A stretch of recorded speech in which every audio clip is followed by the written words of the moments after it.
ഒരു വ്യക്തിക്ക് തൈറോയ്ഡ് രോഗമുണ്ടോ എന്ന് കണ്ടെത്താൻ നടത്തേണ്ട പ്രധാന പരിശോധനകൾ ഏതൊക്കെയാണ് സർ? ഒരു രോഗിക്ക് തൈറോയ്ഡ് ഹോർമോൺ ലെവൽ നോർമൽ ആണോ എന്ന് നോക്കാനായിട്ട് ബ്ലഡിൽ T3, T4, TSH ഇത് മൂന്നുമാണ് നോക്കേണ്ടത്. ഈ മൂന്നിനും വ്യതിയാനമുണ്ട് എങ്കിൽ അതിനുള്ള മരുന്നും ബാക്കി കാര്യങ്ങളും ചെയ്യേണ്ടതാണ്. അതല്ലാതെ ചില ആൾക്കാരിൽ തൈറോയ്ഡിൽ മുഴ ഉണ്ടാകാനോ അല്ലെങ്കിൽ തൈറോയ്ഡ് വലുതാവാനോ സാധ്യതയുണ്ട്. അങ്ങനെയുള്ളവരിൽ ചെയ്യേണ്ട ടെസ്റ്റ് അൾട്രാസോണോഗ്രാഫി അല്ലെങ്കിൽ അൾട്രാസൗണ്ട് സ്കാൻ ആണ്. അങ്ങനെ ചെയ്യുമ്പോൾ തൈറോയിഡിൻ്റെ ഗ്രന്ഥിക്ക് നോർമലി ഉള്ളതിൽ നിന്ന് വേറെ എന്തെങ്കിലും ഒരു അപ്പിയറൻസ് ഉണ്ടോ ഇല്ലയോ എന്നുള്ള അറിയാൻ പറ്റും. അഥവാ അതിലെന്തെങ്കിലും മുഴ ഉണ്ടെങ്കിലോ അല്ലെങ്കിൽ എന്തെങ്കിലും സംശയമുണ്ടെങ്കിലോ നമ്മൾ അടുത്ത് ചെയ്യുന്ന ടെസ്റ്റാണ് ഫൈൻ നീഡിൽ ആസ്പിറേഷൻ സൈറ്റോളജി അഥവാ FNAC എന്ന് പറയുന്ന ടെസ്റ്റ്.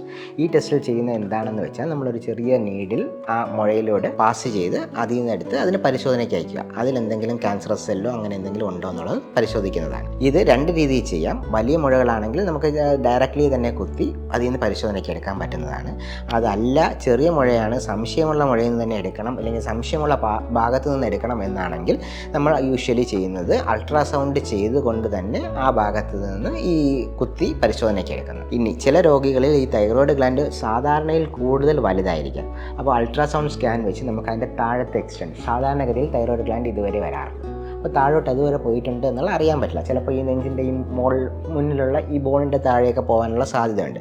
അങ്ങനെ ഉണ്ടെങ്കിൽ അഥവാ അൾട്രാസൗണ്ടിൽ അതിൻ്റെ ലോവർ ബോർഡർ കാണാൻ പറ്റുന്നില്ല, നമ്മൾ സർജറി പ്ലാൻ ചെയ്യുന്നു, അങ്ങനെ ഉണ്ടെങ്കിൽ അങ്ങനെയുള്ള രോഗികളിൽ CT, MRI ഇങ്ങനെയുള്ള കാര്യങ്ങൾ ചെയ്യേണ്ടി വരും. അതുപോലെ തന്നെ ക്യാൻസർ സസ്പെക്ട് ചെയ്യുന്ന രോഗികളിൽ ലിംഫ് നോഡ്സ് ഉണ്ടെങ്കിൽ അത് ചിലപ്പോൾ അൾട്രാസൗണ്ടിൽ സംശയം ഉണ്ടെങ്കിലോ അങ്ങനെയുള്ള കാര്യങ്ങളിൽ നമ്മൾ സ്കാനിങ്ങിലോട്ട് CTയോ MRIയോ സ്കാനിങ്ങിലോട്ട് പോകുന്നതാണ്.